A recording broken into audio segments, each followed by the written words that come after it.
¿Qué tal? ¿Cómo está? Bienvenidos a México Pirata, un programa del financiero Bloomberg. Hoy toca hablar del arte pirata, del arte apócrifo, en donde no solamente se encuentra en los tianguis, sino también incluso en las salas de arte, en los lugares establecidos. Ya le daremos la dimensión de este tema. Estamos hablando de un tema que está afectando por igual a artistas plásticos y escultores, además que se puede encontrar tanto en galerías privadas como a la venta en casas de empeño, por ejemplo. Este delito daña severamente a la cultura nacional de una manera gravísima. El pasado mes de abril, la PGR destruyó casi medio centenar de esculturas apócrifas que tenían bajo su resguardo en las instalaciones de la Ciudad de México, en la zona de Vallejo. Las piezas de arte estaban bajo tutela de la institución por el delito de reproducción de derechos de autor de forma no autorizada. Estos son los momentos en los que los peritos de la Procuraduría y también de gente del Consejo Ciudadano estaban destruyendo estas obras. En este caso, entre los muchos que se dan en nuestro país, basta recordar que a principios de año el escultor Jorge Marín acusó que el Nacional Monte de Piedad comercializaba cerca de una veintena de piezas apócrifas piratas utilizando el nombre del artista, incurriendo en un grave delito al negociar con arte pirata, al contravenir los artículos 231 y 232 de la Ley Federal de Derechos de Autor. Ahora bien, de la falsificación de obras de arte no se escapa la pintura, misma que al no ser considerada un delito grave por las leyes de nuestro país, ha sentado una importante base de operaciones en México. Basta recordar que en el año 2009, representantes del fideicomiso Diego Rivera y Frida Kahlo presentaron una denuncia penal en contra de quien resultará responsable por el plagio de 1,200 obras de la pintora, como estas que usted está viendo. Conforme a estimaciones de las autoridades, la piratería de pintura deja ganancias cercanas a los 6,000 millones de dólares a nivel internacional, lo que resulta una industria ilegal muy jugosa, solamente por debajo del narcotráfico mismo, de la trata de personas y del comercio ilegal de armas. Cifra que podría parecer menor, incluso a las ganancias que dejan otras actividades más rentables, ilícitas, sin embargo representa un menor riesgo en su comercialización. Por eso es que se da y las ganancias son importantes. Expertos de comercio de arte aseguran que es más sencillo vender arte pirata de autores poco conocidos, mismo que representa un mayor margen de dividendos por esta actividad ilegal. E inclusive su comercialización se puede dar a nivel internacional.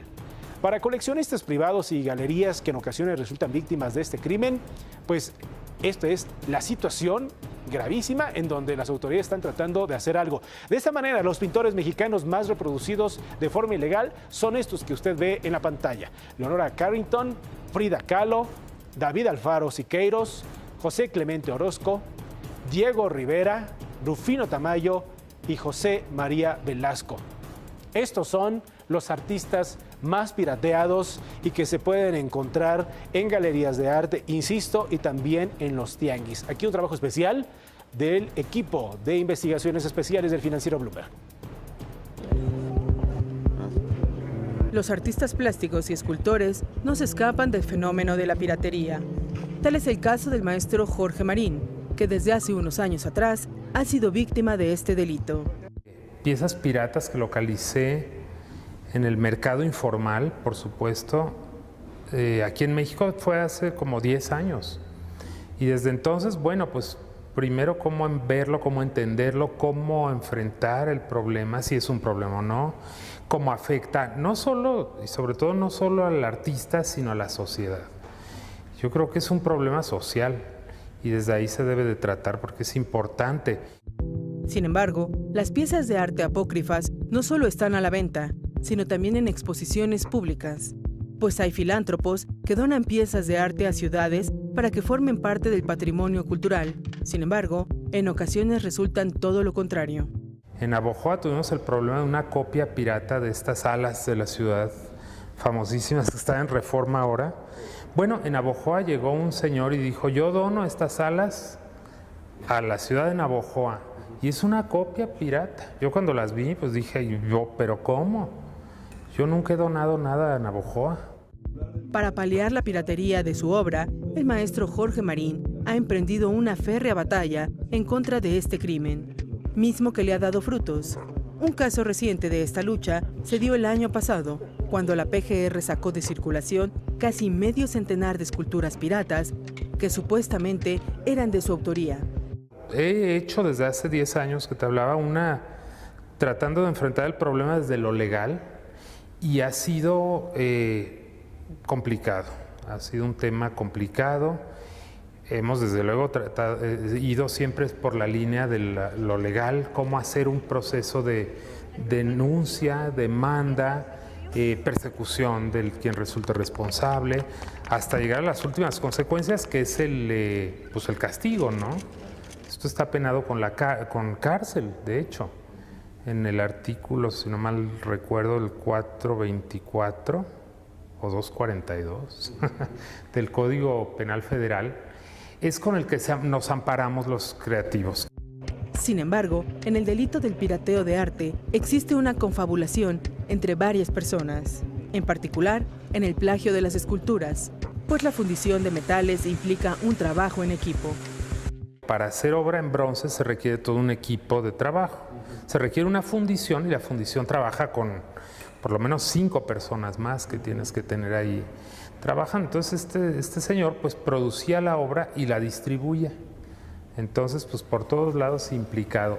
Pero bueno, eso fue solo la punta del iceberg, fíjate. La verdad es que hoy por hoy está el mercado lleno, el mercado informal, lleno de obra pirata, y por otro lado pues esa demanda que tiene mi trabajo pues es la invitación a que otros sigan delinquiendo en lo mismo. Entonces hay un montón de fundiciones hoy, también en provincia, donde se están haciendo copias pirata y de ahí se salen al mercado informal y hoy por hoy se mueve muchísimo. Las nuevas tecnologías facilitan el mercado de arte pirata y es en las páginas de comercio e internet donde encuentran una buena acogida entre las personas que quieren adquirir arte a buen precio con todos los riesgos que esto representa. Ventas que se hacen en estas páginas electrónicas como Mercado Libre, Segunda Mano, ahí se vende una cantidad infinita de obra pirata y al parecer no hay manera de detenerlos. Hemos hablado con estas personas que llevan los responsables de estos mercados y aparentemente toman una actitud muy responsable, pero durante una semana, la siguiente está otra vez lleno de obra falsa ahí. Entonces, pues hablando de la ilegalidad, ¿no? Sin embargo, al comerciar con arte pirata, por acción u omisión, es un quebranto a la economía de quien lo adquiere, pues el arte es una buena forma de invertir. El arte es una forma muy efectiva de invertir. Entonces, pues hubo toda la buena fe, a lo mejor el legado para sus hijos, para sus nietos, yo no sé, y de repente pues descubrir que te robaron.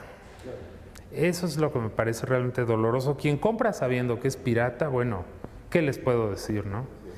Pero enfocándonos a las personas que sí son víctimas de fraude, es donde considero que algo hay que hacer porque no se vale. Por todo lo anterior, el escultor Jorge Marín pide a las autoridades ser más precisos en la protección a la obra intelectual de los creadores de arte, pues más allá del quebranto financiero, la cultura en general corre el riesgo de sufrir daños irreversibles.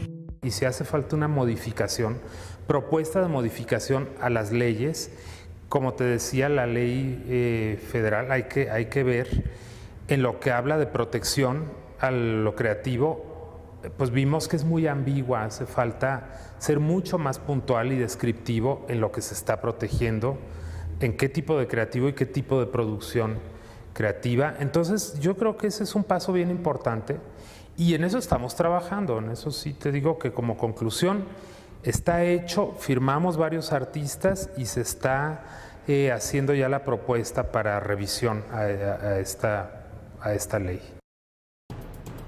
Sin embargo, el arte apócrifo no solamente se limita a la reproducción no autorizada de obras intelectuales realizadas. Y es que, por ejemplo, le contamos la historia. En el año 2012, el maestro Héctor Velázquez Gutiérrez publicó que Conaculta había adquirido una escultura que supuestamente fue plagiada por la también escultora Alejandra Cermeño, a quien Héctor Velázquez señaló de piratear frecuentemente sus técnicas y conceptos artísticos por muchos años. Una medida para cerrarle el paso al arte reproducido sin consentimiento, a la piratería por parte de los autores, es que el Consejo Ciudadano de la Ciudad de México, en conjunto con el escultor Jorge Marín, se organizaron con alianza entre otros 22 artistas plásticos para evitar la comercialización de copias de arte apócrifo. Esto con la denuncia de la ciudadanía. Otra medida de protección para la obra intelectual de los artistas es solicitar ante el Instituto Mexicano de la Propiedad Intelectual el registro de su marca o nombre artístico, pues esa acción les otorga la ley, les ayuda en los derechos de autor implícitos desde su creación. Hay que poner el registro oficial y esto de alguna manera se evita la piratería. Hasta aquí esta emisión de México Pirata, un programa del financiero Bloomberg. Mi nombre es Héctor Jiménez Landín, muchas gracias por su atención, hasta la próxima.